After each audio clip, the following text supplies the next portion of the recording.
क्या आपने कभी महसूस किया है कि आप ईश्वर को पाने की जितनी ज्यादा कोशिश करते हैं वे उतने ही दूर लगने लगते हैं? हे दोस्तों, सत्यस्य सत्यम पर आपका बहुत बहुत स्वागत है। आज हम एक ऐसी यात्रा पर निकलने वाले हैं जो आपके सोचने का नजरिया पूरी तरह से बदल देगी। हम अक्सर सोचते हैं कि मंदिर जाने, घंटों पूजा करने या कठिन तपस्या करने से ही हम उस परम सत्य तक पहुंच पाएंगे। लेकिन क्या ये सच है? क्या ईश्वर को किसी मेहनत या प्रयास से पाया जा सकता है? अष्टावक्र गीता का अद्वैत ज्ञान इस बारे में कुछ ऐसा कहता है जो पहली बार सुनने में बहुत अजीब लग सकता है। ऋषि अष्टावक्र कहते हैं कि ईश्वर को पाने के लिए आपको कुछ करने की जरूरत नहीं है, बल्कि आप जो कुछ भी कर रहे हैं उसे बस छोड़ देने की जरूरत है। अब ये सुनकर आप शायद सोच में पड़ गए होंगे। हमारा मन हमेशा कुछ न कुछ करने में विश्वास करता है। बचपन से हमें यही सिखाया गया है कि मेहनत के बिना कुछ नहीं मिलता। लेकिन अष्टावक्र हमें इशारा कर रहे हैं कि ईश्वर कोई ऐसी वस्तु नहीं है जिसे आप बाहर बाजार में या किसी पहाड़ की चोटी पर जाकर खोज लेंगे। असल में ईश्वर तो आपका ही असली रूप है। अब आप खुद सोचिए, जो आप पहले से ही है उसे पाने के लिए कोई मेहनत कैसे की जा सकती है? यहीं से शुरू होता है शून्य बनने का वह रहस्य जिसे समझना हमारे जीवन की सबसे बड़ी उपलब्धि हो सकती है। शून्य बनने का मतलब आखिर क्या है?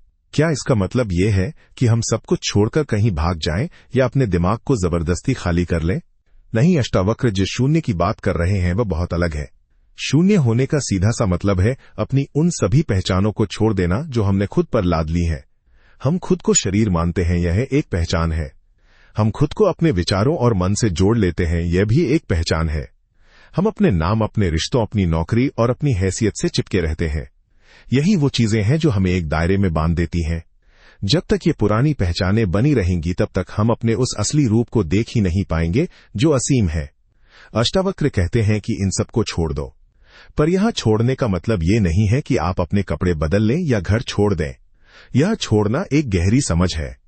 जैसे ही आप ये देखना शुरू करते हैं कि आप ये शरीर नहीं है, आप ये विचार नहीं है, वैसे ही ये पहचानें अपने आप ढीली पड़ने लगती हैं। जैसे जैसे ये पकड़ छूटती है, आपके भीतर एक खालीपन महसूस होने लगता है। सच कहूं तो शुरू में यह खालीपन थोड़ा डरावना लग सकता है। हमारा मन हमेशा किसी न किसी चीज को पकड़कर रखना चाहता है। उसे डर लगता है कि अगर उसने सब छोड़ दिया तो उसका क्या होगा, वो तो मिट जाएगा। लेकिन यही तो सबसे बड़ा भ्रम है। अष्टावक्र समझाते हैं कि जब आप सब कुछ छोड़ देते हैं तब आप असल में खोते नहीं, हैम्बल की पहली बार खुद को पाते हैं। यह शून्य कोई उदासी या अंधेरा नहीं है। यह तो एक बहुत ही जीवंत, जागरूक और शांत अवस्था है। ये वो जगह है जहां कोई भी विचार या पहचान आपको परेशान नहीं करती। और जानते हैं क्या? इसी शून्य में ईश्वर प्रकट होते हैं। यहां प्रकट होने का मतलब ये नहीं है कि वे कहीं बाहर से आते हैं। वे तो हमेशा से वहीं थे, बस आपकी इन पहचानों ने उन्हें ढक रखा था। जैसे ही बादल हटते हैं सूरज अपने आप दिखने लगता है। बिल्कुल वैसे ही जब आपकी पहचानें हटती हैं तो ईश्वर का अनुभव होने लगता है। यही अष्टावक्र का वो गुप्त सूत्र है जिसे समझना बहुत जरूरी है। ईश्वर को पाने के लिए कुछ मत करो, बस खुद को खाली कर लो। लेकिन ये बात सुनने में जितनी आसान लगती है, इसे गहराई में उतारना उतना ही चुनौतीपूर्ण है। क्योंकि हमारा मन बहुत चालाक है। वो शून्य बनने को भी एक नया लक्ष्य बना लेता है। वो कहने लगता है कि अब मुझे शून्य प्राप्त करना है, और जैसे ही वो इसे एक लक्ष्य बनाता है वह फिर से एक नए बंधन में फंस जाता है। इसलिए ऋषि कहते हैं कि शून्य बनने की कोशिश भी मत करो, बस ये देखो कि तुमने क्या क्या पकड़ रखा है। जैसे जैसे आपकी ये जागरूकता गहरी होगी, आपकी पकड़ अपने आप छूट जाएगी, और तब बिना किसी शोर शराबे के ईश्वर स्वयं प्रकट हो जाते हैं। जब शून्य का ये विचार हमारे अंदर गहराई तक जाता है तो मन बड़ा उलझने लगता है। वो इसे समझने की कोशिश करता है, पर जितना वो समझना चाहता है उतना ही ज्यादा फंसता जाता है। यही वो मोड़ है जहां अष्टावक्र गीता का असली असर शुरू होता है। अब धीरे धीरे ये साफ होने लगता है कि शून्य कोई ऐसी स्थिति नहीं है जिसे हमें बनाना है, बल्कि ये वो स्थिति है जो तब सामने आती है जब सब कुछ अपने आप गिर जाता है। हमारे मन की आदत है हमेशा कुछ न कुछ भरते रहने की। वो खाली जगह बर्दाश्त नहीं कर पाता। लेकिन इस बार आपको कुछ नहीं भरना है। शुरुआत में जो खालीपन महसूस होगा उसमें मन बेचैन हो सकता है। उसे लगेगा कि कुछ कमी है। वो तुरंत किसी विचार या किसी काम की तरफ भागना चाहेगा। पर अगर आप उस पल में थोड़ा रुक जाएं और बस देखते रहें तो एक बहुत ही सुंदर बदलाव होने लगता है। वो खालीपन धीरे धीरे एक गहरी शांति में बदलने लगता है। अब वो आपको कमी नहीं लगेगा, बल्कि एक फैलाव जैसा महसूस होगा। एक ऐसी जगह जहां कुछ भी नहीं है फिर भी सब कुछ मौजूद है। यही तो शून्य का पहला सच्चा अनुभव है। यहां एक बहुत ही बारीक बात समझने वाली है। ये शून्य कोई मरी हुई अवस्था नहीं है, ये पूरी तरह से होश से भरी हुई है। इसमें एक मौजूदगी है पर कोई पकड़ नहीं है। आप सब कुछ देख रहे होते हैं, लेकिन देखने वाला में धीरे धीरे गायब होने लगता है। यही वो बिंदु है जहां आपको उस परम सत्ता की पहली झलक मिलती है। अष्टावक्र इसे किसी खास नाम या रूप में नहीं बांधते। वे कहते हैं जो शून्य है वही पूर्ण है। ये सुनने में थोड़ा उल्टा लग सकता है, लेकिन सच यही है। जब सब कुछ छूट जाता है तब जो बचता है वही पूर्णता है। जैसे जैसे आप इस शून्य में टिकने लगते हैं, आपके अंदर से कुछ बनने की इच्छा खत्म होने लगती है। पहले हम हमेशा कुछ न कुछ बनना चाहते थे, ज्यादा सफल, ज्यादा शांत या ज्यादा धार्मिक। लेकिन अब ये चाहत अपने आप गिर जाती है, क्योंकि अब आपको दिखने लगा है कि आप जो बनना चाहते थे वो तो आप पहले से ही है। यह समझ मन को एक गजब का सुकून देती है। अब जीवन में कोई दौड़ भाग नहीं रहती। आप किसी लक्ष्य के पीछे नहीं भागते, क्योंकि अब कोई लक्ष्य बचा ही नहीं है। अब जीवन बस अपने आप बहता है और आप उसे बिना किसी दखल अंदाजी के बस देखते रहते हैं। और दोस्तों, यही तो सच्चा ध्यान है, जहां कोई कोशिश नहीं करनी पड़ती। अब आपको समझ आने लगता है कि ईश्वर स्वयं प्रकट होते हैं का असल मतलब क्या है।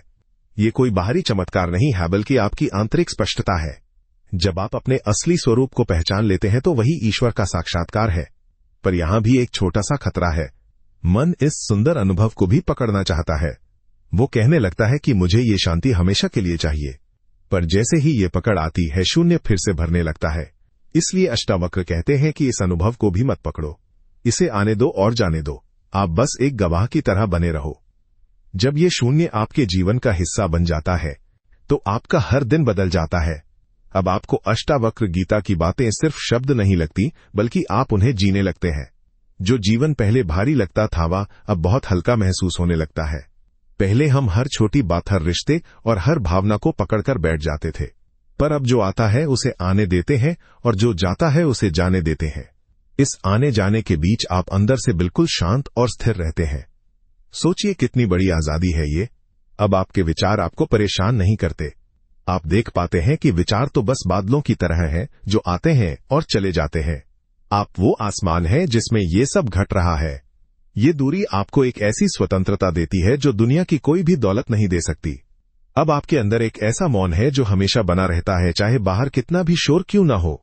यही मौन आपका असली घर है और यही वो जगह है जहां ईश्वर का वास है। एक और बहुत गहरी बात यहां समझ में आती है। जब आप इस शून्य में स्थिर होते हैं तो आपके और इस पूरी दुनिया के बीच की दूरी खत्म होने लगती है। पहले हम सोचते थे कि मैं अलग हूं और बाकी सब अलग है, पर अब ये दीवार गिरने लगती है। आप देख पाते हैं कि जो चेतना आपके अंदर है वही पेड़ों में है, वही आसमान में है और वही हर इंसान में है। जब ये एकता महसूस होती है तब एक बहुत ही सुंदर प्रेम का जन्म होता है। यहां कोई पराया नहीं रहता, सब कुछ उस एक का ही विस्तार लगने लगता है। अब आपके जीवन से चीजों को कंट्रोल करने की इच्छा भी विदा हो जाती है। पहले हम चाहते थे कि सब कुछ हमारे हिसाब से हो, लोग हमारी बात माने और नतीजे हमारे मन मुताबिक आए। पर अब आप समझ जाते हैं कि सब कुछ अपने आप हो रहा है और बहुत सही हो रहा है। आप बस एक दर्शक हैं। ये समझ आपको हर तनाव और चिंता से मुक्त कर देती है। अब आप जीवन के साथ लड़ते नहीं हैं, बल्कि उसके साथ बहते हैं। इसी को सच्ची सहजता कहते हैं। लेकिन याद रखिए, गामन यहां भी एक जाल बिछा सकता है। वो कह सकता है कि देखो अब मैं कितना महान हो गया हूं, मैं शून्य में पहुंच गया हूं। ये एक नया अहंकार हो सकता है। अष्टावक्र इस आखिरी जाल को भी तोड़ देते हैं। वे कहते हैं कि जब तक दावा करने वाला मैमचा है तब तक बात पूरी नहीं हुई है। इसलिए इस शून्य के अनुभव को भी छोड़ना होगा, यहां तक कि मुक्ति के विचार को भी छोड़ देना होगा।